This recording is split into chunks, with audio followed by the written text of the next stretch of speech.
अगर उनकी ख्वाहिश है तो वो ओपन करें, अगर वो मुज़ाकरात करना चाहते हैं तो बताएं, ठीक है। लेकिन मैं आपको ये चीज़ यकीन से दिला सकता हूँ कि ये हमें कहें कि 24 नवंबर को हम आके धरने देंगे, डंडे बरसाएंगे हमारे लोगों पे और मुज़ाकरात करें, ये किसी सूरत मुमकिन नहीं है। कोई मुज़ाकरात नहीं हो रहे हैं।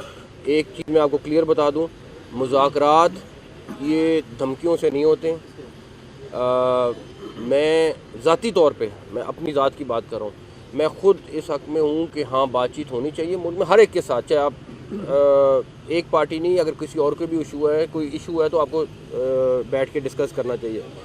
लेकिन ये तो कोई सूरत नहीं है कि धमकियाँ दें और उसके बाद कहें कि बातचीत करनी है, कोई सूरत नहीं है। धमकियां दें और मुज़ाकरात भी हों, ऐसी कोई सूरत नहीं। धमकियों से मुज़ाकरात नहीं होते। वज़ीर दाखिला मोहसिन नकवी ने बाशगाफ अल्फाज में पैगाम दे दिया, वाज़ेह कर दिया कि तहरीक इंसाफ से कोई मुज़ाकरात नहीं हो रहे। पीटीआई की मुज़ाकरात की ख्वाहिश है तो आगाह करे, वो ज़ाती तौर पर सबसे बातचीत के कायल हैं।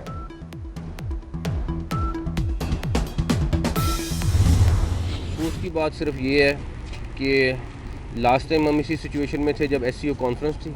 24 को 65 रुकनी बेलारूस का वफ़द आ रहा है जिसमें 10 मिनिस्टर्स हैं, वो पहुंच रहे हैं 24 को, उनके प्रेसिडेंट आ रहे हैं 25 को, 3 दिन का उनका दौरा है। इंसिडेंट दहशतगर्दी आपका पिछला हफ्ता हमारे लिए बड़ा ही अफसोसनाक था, बिकॉज रोज़ कोई ना कोई इंसिडेंट हो रहा है। अभी 38 के पूरी इमरजेंसी में 38 लोग शहीद हो चुके हैं और किसी किस्म की इजाज़त के बगैर हम किसी किस्म का जलसा जुलूस की इजाज़त नहीं दे सकते।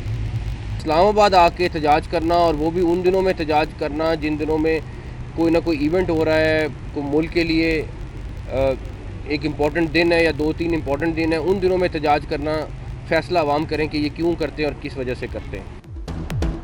24 नवंबर को बेलारूस का वफद आ रहा है। अभी कुरम में दहशतगर्दी में 38 अफराद शहीद हुए। जिसे एहतजाज करना है वो अपने इलाकों में करे। ये क्या बात हुई? इस्लामाबाद आकर ही एहतजाज करना है? वजीर दाखिला का इस्लामाबाद हाई कोर्ट में जवाब। चीफ जस्टिस ने कहा रास्ते या इंटरनेट बंद करना मसले का हल नहीं। मोहसिन नकवी ने कहा खुद कंटेनर लगाने के खिलाफ हूं। उन्होंने यहां धावा बोलना है, स्कूल बंद और कारोबार तबाह होते हैं। वजीर दाखिला साहब आप पीटीआई को इंगेज करें। जस्टिस आमिर फारूक की हिदायत। इस्लामाबाद में एहतजाज की इजाजत नहीं दी जा सकती। ताजिरों की दरखास्त पर इस्लामाबाद हाई कोर्ट का फैसला आ गया। अमन व अमान कायम रखने के लिए इंतजामिया कानून के मुताबिक तमाम इकदाम उठाए। इंतजामिया की जिम्मेदारी है कानून की खिलाफ वर्जी ना होने दी जाए, यकीनी बनाया जाए आम शहरियों के कारोबारी जिंदगी में कोई रखना ना पड़े। पुरअमन एहतजाज की इजाजत के लिए मुरवज्जा कानून है।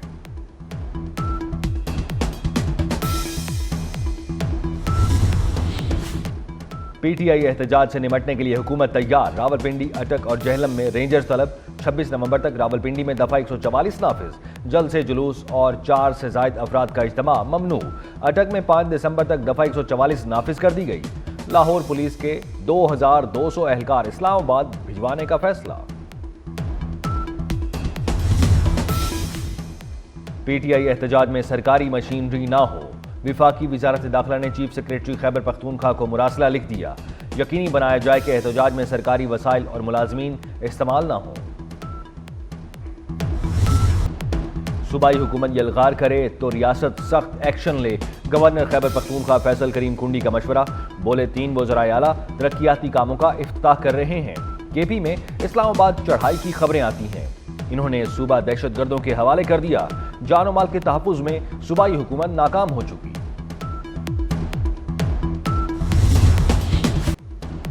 तोशाखाना 2 केस में बानी और बुशरा बीबी पर फर्द जुर्म आयद न हो सकी। बुशरा बीबी की तिब्बी बुनियादों पर हाजिरी से इस्तिस्ना की दरखास्त मंजूर।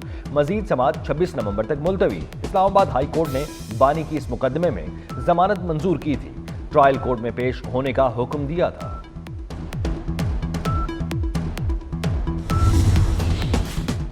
बानी पीटीआई की मुश्किलात बरकरार। रावलपिंडी में जलाओ घिराव के मुकदमे में 5 रोजा जिस्मानी रिमांड मंजूर। एटीसी रावलपिंडी के जज ने अडियाला जेल में समाअत की। प्रोसिक्यूटर के मुताबिक 28 सितंबर एहतजाज की मंसूबाबंदी अडियाला जेल में हुई। बानी की कॉल पर मुजाहिरीन ने सरकारी अमलाक पर हमले किए। एहतजाज पर उकसाने के केस में बानी को कल गिरफ्तार किया गया था।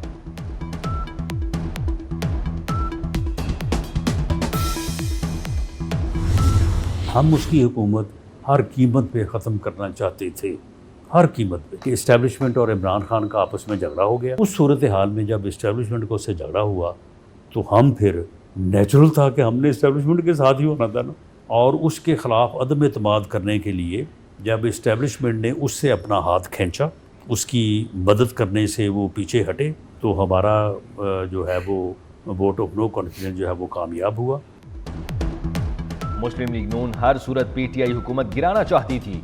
मुशीर वजीर आजम राना सनाउल्लाह का 24 न्यूज़ प्लस के पॉडकास्ट में इंकशाफ। कहा, एस्टेब्लिशमेंट से बानी पीटीआई का झगड़ा हुआ, हमने एस्टेब्लिशमेंट का साथ दिया। बानी से एस्टेब्लिशमेंट के हाथ खींचने पर हमारी अदम एतमाद कामयाब हुई।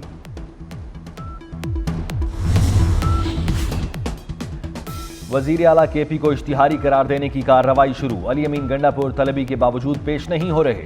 पीटीआई रहनुमाओं के खिलाफ थाना I9 में दर्ज मुकदमे की समाअत इस्लामाबाद की इंसदादी दहशतगर्दी अदालत ने अदम हाजिरी पर फैसल जावेद, राजा खुरम, वासिक कयूम के मुचलके मनसूख कर दिए। फैसल जावेद और वासिक कयूम की हाजिरी से इस्तिस्ना की दरखास्त भी मुस्तरद।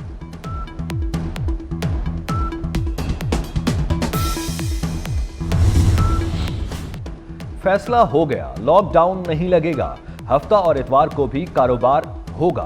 दुकानें, शॉपिंग मॉल, मार्केटें रात 8 बजे तक खुली रहेंगी। फार्मेसी, तंदूर, डिपार्टमेंटल, ग्रोसरी स्टोर्स खुले रहेंगे। स्मोक में कमी के बाद पाबंदियों में नरमी का ऐलान। पंजाब भर के तफरीही मकामात खोल दिए गए। पार्क्स, चिड़ियाघर, प्लेग्राउंड रात 8 बजे तक खुले रहेंगे। आउटडोर स्पोर्ट्स की भी इजाजत, नुमाइश लगाने की भी इजाजत होगी।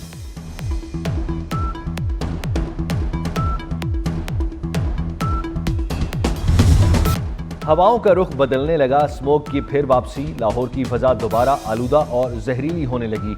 सुबह के औकात में air quality index 593 record. DHA में AQI 935, यूएस कॉन्सुलेट में 866 रिकॉर्ड की गई। शाम के वक्त आलूदगी की चादर छट गई। एयर क्वालिटी इंडेक्स 187 पर आ गया। आइंदा 2 से 3 रोज तक आलूदगी बढ़ने की पेशगोई। स्मोक आई, बीमारियों का सैलाब लाई। लाहौर में 24 घंटों के दौरान मजीद 4,500 से जायद अफराद मुतासिर। दमे के 261, अमराज कल्ब 492, फालिज के 20 केसेस रिपोर्ट। अमराज चश्म के 212 मरीज अस्पताल जा पहुंचे। खिलाफ वर्जियों पर लाहौर में 12 सनती यूनिट सील, 57 दुकानें और 6 रेस्टोरेंट्स बंद। विफाक और सिंध हुकूमत आमने सामने। दरियाए सिंध से 6 नहरें निकालने का मंसूबा तनाज़ात का शिकार होने लगा। बिलावल भुट्टो ने विफाकी हुकूमत से मंसूबे पर नजरसानी का मुतालबा कर दिया। कहते हैं, विफाक कालाबाग डैम जैसे मुतनाज़ा मंसूबे ना बनाए, सिंध बलोचिस्तान को एतमाद में ना लिया गया तो नहरी मंसूबा मुतनाज़ा हो जाएगा। तमाम स्टेक होल्डर्स को एतमाद में लिया जाए।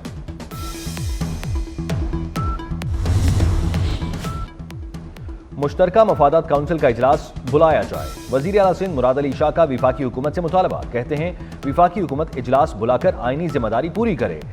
CCI इजलास में हर 90 दिन के अंदर बुलाना जरूरी है। 9 माह होने वाले हैं, अब तक इजलास नहीं बुलाया गया। आइन के तहत अब तक 3 इजलास होने चाहिए थे।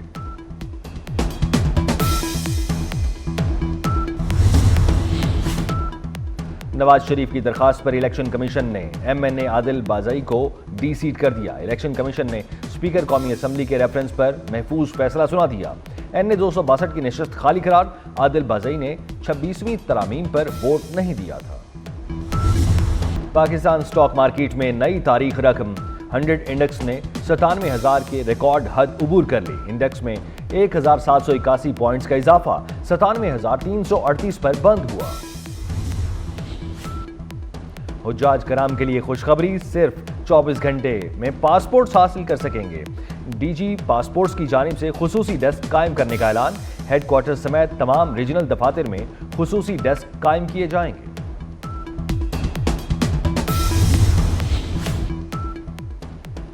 वजीर आला पंजाब से नेशनल डिफेंस यूनिवर्सिटी के शुरका की मुलाकात। शुरका ने मरियम नवाज को सुपर CM का खिताब दे दिया। मरियम नवाज ने हुकूमती कारकर्दगी पर 2 घंटे ब्रीफिंग दी। शुरका ने पुरजोश होकर तालियां बजाई। मरियम नवाज ने कहा, पंजाब में सेफ सिटी बनाएंगे, हर जगह बैंक बटन लगाएंगे। बैनुल-अक़वामी दिफाई नुमाइश आइडियाज 2024 कराची में जारी। Air chief marshal Zaheer Ahmed Babar Sidhu की नुमाइश का दौरा। National Aerospace Science and Technology Park में मुख्तलिफ स्टॉल्स का दौरा किया। कहते हैं पाकिस्तान एरोस्पेस के शोबे में आगे बढ़ रहा है, मकामी सनतों की सलाहियतों को बढ़ाना होगा। वज़ीर दाखिला मोहसिन नकवी से बरतानवी नायब वज़ीर खारजा हिमेश फैल्कन्स की मुलाकात। दो तरफा ताल्लुकात के फ़रोग़ के लिए मुश्तरका इक़दामात पर गुफ्तगू। मोहसिन नकवी ने कहा, वक्त आ गया है बाहमी ताउन को पायदार इक़्तिसादी पार्टनरशिप में तब्दील किया जाए। सोशल मीडिया पर बेबुनियाद और प्रोपेगेंडा करने के खिलाफ मुश्तरका इक़दामात की भी ज़रूरत है। मोहसिन नकवी का बरतानिया के नायब वज़ीर खारजा के लिए नेक ख्वाहिशात का इजहार।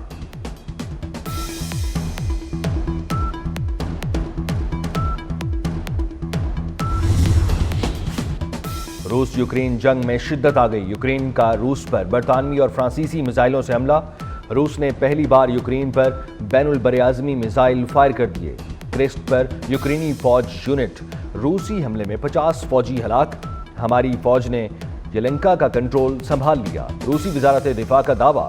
कैफ में अलर्ट जारी होने के बाद अमेरिका, इटली, स्पेन और यूनान ने यूक्रेन में अपने सिफारत खाने आर्जी तौर पर बंद कर दिए।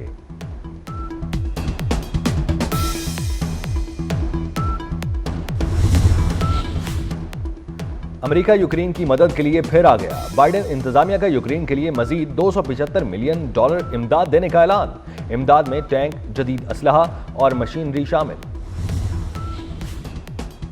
गजा में जंगबंदी की करारदाद वीटो करने पर चीन की अमेरिका की मुजम्मत। अक़वाम मुत्तहिदा में चीनी सफ़ीर ने गजा की सूरत हाल को एक अलमिया करार दे दिया। चीनी सफ़ीर का कहना है, गजा पर इसराइली हमले इंसानी कदरों और बैनुल-अक़वामी कानून की खिलाफ वर्जी है। इसराइल की गजा और लबनान में दहशतगर्दी जारी। 24 घंटे में मजीद 88 फ़लस्तीनी शहीद हो गए। हमास ने अमेरिका को गजा जंग में बराह रास्त मुलव्वस करार दे दिया। इसराइली फौज के लबनान में 100 मकामात पर हमले। जनूबी इलाकों में फास्फोरस बम बरसा दिए।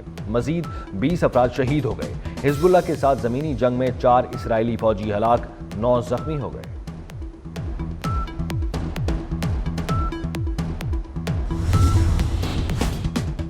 भारतीय टाइकॉन गौतम अडानी पर $26.5 करोड़ रिश्वत केस। अडानी पर फ्रॉड केस में फर्द जुर्म आयद, वारंट गिरफ्तारी जारी।